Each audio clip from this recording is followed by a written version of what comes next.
भाजपा बिहार और झारखंड में खेला कर चुकी है। अब उसका टारगेट है यूपी पश्चिमी और यूपी पश्चिम। भाजपा बिहार और झारखंड में खेला कर चुकी है। अब उसका टारगेट है यूपी पश्चिमी और यूपी पश्चिमी पर बड़ा खेला खेलने जा रही है बीजेपी। और बीजेपी जयंत चौधरी को अपने साथ आरएलडी को जोड़कर पश्चिमी उत्तर प्रदेश में सियासी जो तबका है उसमें हलचल मचा दी है।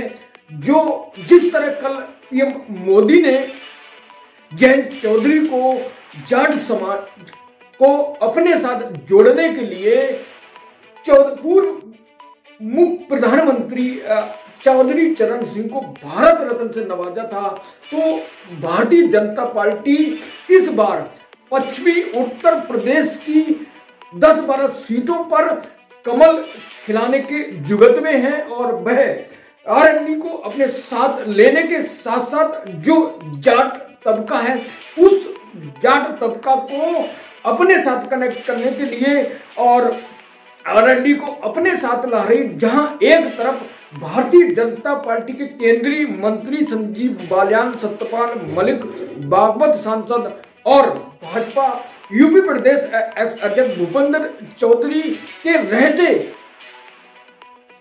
यूपी के पश्चिम उत्तर प्रदेश में अपना गढ़ नहीं बना पाई, तो भाजपा नए सिरे से जयंत चौधरी को अपने साथ कनेक्ट कर रही है और जाट वोटों में अपना गढ़ बना रही, अपने आप को वहां स्थापित करने के लिए तैयारी कर रही है। और ये दाव जो है वो सटीक निशाने पर बैठेगा और इससे यूपी की राजनीति में क्या बदलाव होगा, सपा बसपा पर क्या प्रभाव पड़ेगा, आरएलडी पर क्या प्रभाव पड़ेगा, इस वीडियो में मैं TPN 20 न्यूज से एसबी सागर पूरा कवरेज देखने के लिए मेरे साथ जुड़े रहिए और चैनल को सब्सक्राइब और दोस्तों को शेयर करें और लाइक करें और ताकि ये यूपी की राजनीति की जो मोदी की बिसात है, जो मोदी का जो स्ट्रेटजी है वो यूपी के हर व्यक्ति के साथ देश के हर व्यक्ति तक पहुंच सके। इनके साथ आरएलडी के जयंत चौधरी का गठबंधन हुआ और वो गठबंधन को समाजवादी ने अपनी हाई रणनीति से तोड़ा। ये मीडिया सूत्र और प्रिंट मीडिया और इलेक्ट्रॉनिक मीडिया में खबरें चल रही हैं। तो अब जो जयंत चौधरी का यू टर्न है और यू टर्न से बीजेपी को फायदा होगा या नुकसान होगा, आरएलडी को नुकसान होगा या फायदा होगा। 2009 के बाद आज पहला मौका है आरएलडी ने बीजेपी के साथ पकड़ा है। पूर्व स्वर्गीय जो नेता थे अजीत चौधरी वह बीजेपी के साथ नहीं थे, कभी भी उनके साथ कनेक्ट नहीं हुए, क्योंकि जो जाट नीति थी, जाटों का पॉलिटिक्स थी और जाटों की रणनीति थी वो बीजेपी के नापसंद की थी। आज जयंत चौधरी भी हर बार 2014 के लोकसभा, 2019 के लोकसभा हो, तो हर बार वह जो कांग्रेस के साथी गठबंधन है उसके साथ जाने के लिए इसलिए तैयारी करती कि जो भाजपा उन्होंने किसानों के लिए कुछ नहीं किया, जाटों के लिए कुछ नहीं किया और पश्चिमी उत्तर प्रदेश के लिए कुछ नहीं किया, जबकि वहां के केंद्रीय मंत्री जो संजीव बालियान के रहते और क्या कहते हैं जो भाजपा प्रदेश अध्यक्ष भूपेंद्र चौधरी के रहते। तो इस बार भाजपा ने इमोशनल कार्ड खेलते हुए पूर्व मुख्यमंत्री स्वर्गीय चरण सिंह की जयंती पर उन्हें भारत रत्न दिया और उन्होंने इमोशनल कार्ड खेला। उस इमोशनल कार्ड के बल पर अब भाजपा क्या करेगी तो पूरी बात करेंगे और इसमें इंडिया जो गठबंधन अलायंस है उसको कंफ्यूज कैसे करके सत्ता में बीजेपी पहुंचेगी और जाट को लुभाने के लिए चरण सिंह चौधरी जी को क्यों भारत रत्न दिया और 2014 में बीजेपी आरएलडी के वोट को कैसे मार्केट से खोलकर हाथे आएगी। 2019 में आरएलडी को जहां से वो मुरादाबाद, रामपुर, नगीना, बिजनौर, संभल और सहारनपुर से लड़ी, अमरोहा से लड़ी, लेकिन उसे मुजफ्फरपुर की खतौली सीट को छोड़कर कहीं सफलता नहीं मिली। तो भाजपा चाहती है कि मुस्लिम वोटों को छोड़ दीजिए, कोई बात नहीं, लेकिन जो जाट वोट बैंक है, जिस पर जयंत चौधरी का वर्चस्व है, उस वोट को कैसे हटाया जाए और तीसरी बार सत्ता में कैसे पहुंचा जाए और इंडिया गठबंधन को कैसे तोड़ा जाए, कैसे खत्म किया जाए, ये रणनीति के तहत भारतीय जनता पार्टी ने अब खंबल लगा दी है कि भाई जयंत चौधरी जो है वो समाजवादी के साथ नहीं बल्कि वह बीजेपी के साथ आ रहे हैं। और इमोशनल कार्ड से भारत रत्न देने के पीछे भी इमोशनल कार्ड है और उस इमोशनल कार्ड के बल पर भाजपा ने अब 2024 में पश्चिमी उत्तर प्रदेश से मजबूत रिस्पॉन्स पर प्राप्त करने के लिए अपनी चाल अपने मास्टर स्ट्रोक के पासे को फेंक दिया है। अब इंटरेस्टिंग राजनीति जो होगी वो यूपी की पश्चिम उत्तर की कुछ और होगी। तो जितने मैंने क्वेश्चन उसका जवाब, अब उत्तर प्रदेश में आरएलडी जयंत चौधरी के बीजेपी के साथ जाने से आरएलडी को कमजोरी और बीजेपी को मजबूती मिलेगी और बीजेपी पश्चिमी उत्तर प्रदेश में अपनी खोई हुई ताकत को मजबूत करने के लिए जयंत चौधरी के कंधे पर बंदूक रखकर राजनीति करेगी और वो जाट वोटों को रुझाने के लिए किसी कीमत पर पीछे नहीं हटेगी। और दूसरी तरफ जो मुस्लिम तबका है पश्चिम उत्तर प्रदेश का, जो आरएलडी से कनेक्ट है, वो छिनकेगा, आरएलडी से टूटेगा और वो जाएगा कहां? जो मीडिया है, जिसे गोदी मीडिया कहते हैं, प्रिंट मीडिया कहते हैं, इलेक्ट्रॉनिक मीडिया कहती है, वो इस मुस्लिम वोट को लेकर खबर चला रही है कि जो बीएसपी जो वोट होगा मुस्लिम का, वो बीएसपी के साथ जाएगा। बिल्कुल फर्जी। दरअसल जो मुस्लिम वोट है वो समाजवादी के साथ जाएगा। बसपा पर जो है मुस्लिम को भरोसा नहीं है, क्योंकि बसपा मायावती कभी भी बीजेपी के साथ जा सकती है, लेकिन समाजवादी कभी बीजेपी के साथ नहीं जा सकते। और इसी रणनीति के चलते यहां पर जो होगा आरएलडी कमजोर होगी और समाजवादी मजबूत होगी। और इसीलिए जो गलत खबर चलाई जा रही है कि जो मुस्लिम वोट बैंक होगा वो बसपा के साथ जाएगा, बसपा के साथ नहीं समाजवादी के साथ जाएगा। और अब आगे बात करते हैं पश्चिम उत्तर प्रदेश में, यूपी की में मायावती और चंद्रशेखर का क्या होगा।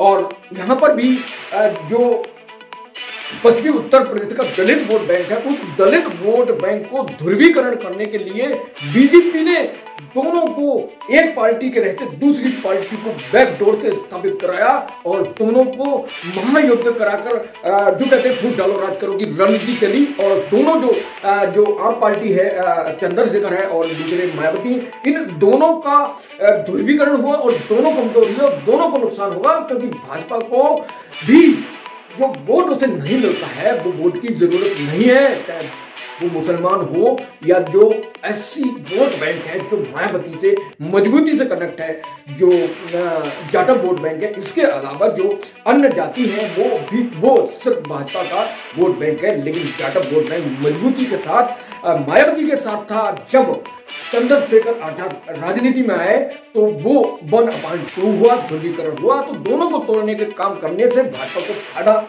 मिल रहा है, मिलेगा। और दोनों की राजनीति अब बीजेपी के जिम्मे होगी, क्योंकि जहां जयंत चौधरी के मित्र सहयोगी चंद्रशेखर थे और वादा हुआ कि नगीना धामपुर सीट को आपको दे दिया जाएगा। अब ऐसी स्थिति में जब जयंत चौधरी का आरएलडी का बीजेपी से गठबंधन हो रहा है, तो अब उसका भविष्य यानी चंद्रशेखर का भविष्य भी बीजेपी तय करेगी। और हम जानते हैं कि चंद्रशेखर मायावती को रोकने के लिए कौन रणनीति के साथ उन्हें नीचे गिराने की कोशिश कर रहा है। और जहां एक तरफ जो लोग भारतीय जनता पार्टी के खिलाफ बोलते हैं, चाहे लालू प्रसाद यादव हो या एससी के बहुत सारे नेता हो, उनसे दो हाथ करने का ये बीजेपी का मौका होगा कि 2024 के लोकसभा चुनाव में जिस तरह मोदी की रणनीति, मोदी की नीति और सरकार की नीतियों को जो मुकाबले थी उसका बदला यहाँ बीजेपी पूरा करेगी। और आपको बताते चले, जो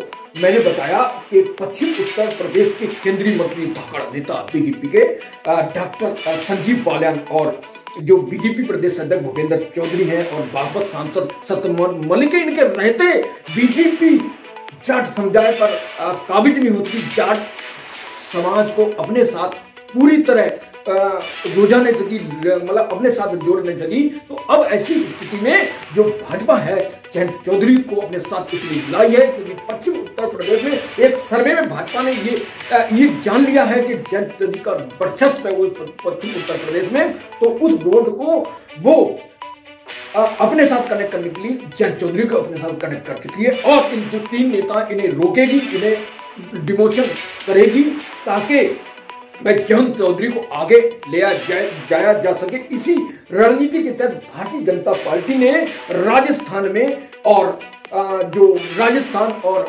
दूसरा हरियाणा में जो जाट नेता थे, उन जाट नेता जो प्रदेश अध्यक्ष थे, उन दोनों नेताओं को हटा दिया है ताकि जयंत चौधरी को साथ लेकर नए सिरे से पश्चिमी उत्तर प्रदेश के साथ साथ काबिज हुआ जा सके जाट वोटों पे। आप पीछे चलते हैं 2023 के विधानसभा 5 राज्यों के, जिसमें भारतीय जनता पार्टी ने राजस्थान में मोहन यादव को सीएम बनाकर नई पारी खेली। उनका लक्ष्य था कि यूपी बिहार में जो यादवों का वर्चस्व है उस वर्चस्व को कमजोर किया जाए और उनको बीजेपी के साथ जोड़ा जाए। यही रणनीति के तहत भारतीय जनता पार्टी पश्चिम उत्तर प्रदेश में जयंत चौधरी को अपने साथ जोड़ चुकी है ताकि वह अपने पक्ष में जाट समुदाय को कर सके।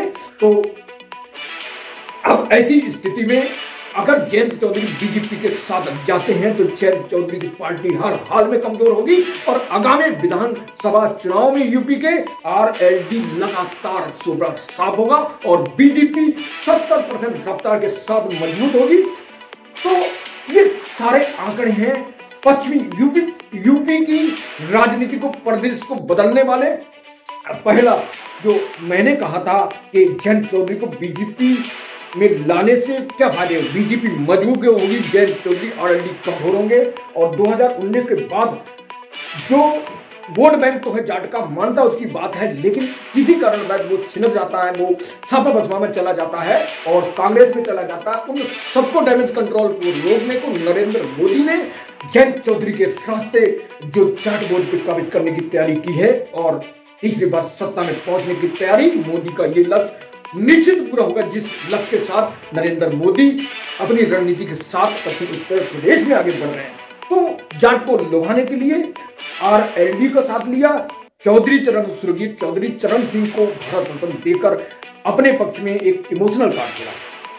जैसे मैंने अपने फ्रेमवर्क में बताया कि जयंत चौधरी के पश्चिम उत्तर प्रदेश में बीजेपी के साथ कनेक्ट आने से जयंत चौधरी कमजोर, बीजेपी मजबूत होगी हर हाल में और बीजेपी अपनी खोई हुई ताकत को जयंत चौधरी के साथ दमखम के साथ लड़ेगी और यूपी से सीट हर हाल में बढ़ेंगी। आगे आरएलडी का जो मुस्लिम वोट उससे जुड़ा होगा वो मैंने पिछले बताया कि वो मुस्लिम वोट समाजवादी के साथ जाएगा, ना कि बसपा के साथ। मीडिया फर्जी खबरें चला रही है और आप ये देख लीजिए, सपा मजबूत होगी, बीजेपी मजबूत होगी और आरएलडी कमजोर। बीएसपी को पश्चिमी उत्तर प्रदेश से क्या फायदा मिलेगा? बीएसपी और चंद्रशेखर को दोनों को पश्चिमी उत्तर प्रदेश से कोई फायदा नहीं मिलेगा। आगामी विधानसभा में आरएलडी पश्चिमी उत्तर प्रदेश से कमजोर होगी और बीजेपी मजबूत होगी। 2024 के लोकसभा चुनाव में बीजेपी आरएलडी को खुद मॉनिटरिंग करेगी। बीजेपी जो है आरएलडी को मॉनिटरिंग करेगी। जहां आरएलडी चंद्रशेखर के साथ कनेक्ट है तो उनका भविष्य भी बीजेपी तय करेगी। जहां आरएलडी समाजवादी के साथ थी लेकिन वो गठबंधन टूट गया, चंद्रशेखर का भविष्य बीजेपी तय करेगी। यानी मायावती चंद्रशेखर दोनों राजनीति में कमजोर स्थिति में अलग अलग रहेंगे पश्चिम उत्तर प्रदेश में और दोनों अपने हिसाब से तो बीजेपी ऑपरेट करेगी। दोनों अगर आरएलडी के साथ जाते हैं तो उनका भविष्य भी बीजेपी तय करेगी। बीजेपी का लक्ष्य है वह किसी कीमत पर यूपी में मुस्लिम वोट और एससी वोट का ध्रुवीकरण करें ताकि दोनों वोट उनके काम के नहीं है, ऐसा मीडिया सूत्रों का दावा, ताकि वह एक ही एक ही जगह ना जाए, यानी अलग एक ही जगह ना जाए, अलग अलग चले जाए और बीजेपी अपना मौका मारते। बीजेपी अच्छे से जानती है कि दलित वोट बैंक उसे किसी कीमत पर नहीं मिलता, जो उसके लिए बेकार है। इसलिए बीजेपी माया चंद्रशेखर को किसी कीमत पर आगे नहीं जाने देगी और जयंत के साथ चंद्रशेखर को भी फायदा नहीं मिलेगा, क्योंकि जयंत के साथ अब बीजेपी आ गई है और बीजेपी आरएलडी भाजपा से जाने से मुस्लिम वोट आरएसपी के साथ जाएगा, समाजवादी के साथ जाएगा। और मीडिया जो खबरें चला रही है फर्जी कि ये वोट बैंक जो है मुस्लिम बसपा के साथ चलेगा, जो गोदी मीडिया कहते हैं, प्रिंट मीडिया, इलेक्ट्रॉनिक मीडिया ये खबर चला रही है ताकि वो वोट बैंक जो मुस्लिम है बसपा के साथ चले जाए और थोड़ी देर में जो है लोकसभा चुनाव में मायावती 2-4 सीटें जीत जाए, वो भी बीजेपी के साथ चला जाए। तो ये गलत खबर चला रही है और सही खबर समाजवादी की, क्योंकि समाजवादी की कीमत पर बीजेपी के साथ नहीं। यही हाल है बिहार का, जिस लालू प्रसाद यादव को बीजेपी ने तोड़ने की कोशिश की, नहीं तोड़ पाए, आखिर उसकी सरकार को तोड़ दिया। 45 विधायक लेकर आरएलडी, बीजेपी 78 विधायक लेकर एक नई सरकार बना दी नीतीश के नेतृत्व में। और अब 22 फरवरी को टेस्ट होना है, अगले वीडियो में बात करेंगे। तो ये थी पश्चिम उत्तर प्रदेश की राजनीति। बहुत सारे वीडियो पहले लिस्ट में देख लीजिए और डिस्क्रिप्शन देख लीजिए, आपके मतलब के बहुत सारे वीडियो हैं। और यूपी की राजनीति को लेकर, झारखंड की राजनीति को लेकर, बिहार की राजनीति को लेकर, तो मेरे साथ कनेक्ट हुए रहिए। टीपीएन 20 न्यूज, भारत की शान, हर जंग में आपके संग। सबसे तेज, सबसे आगे, टीपीएन 20 न्यूज, भारत की शान।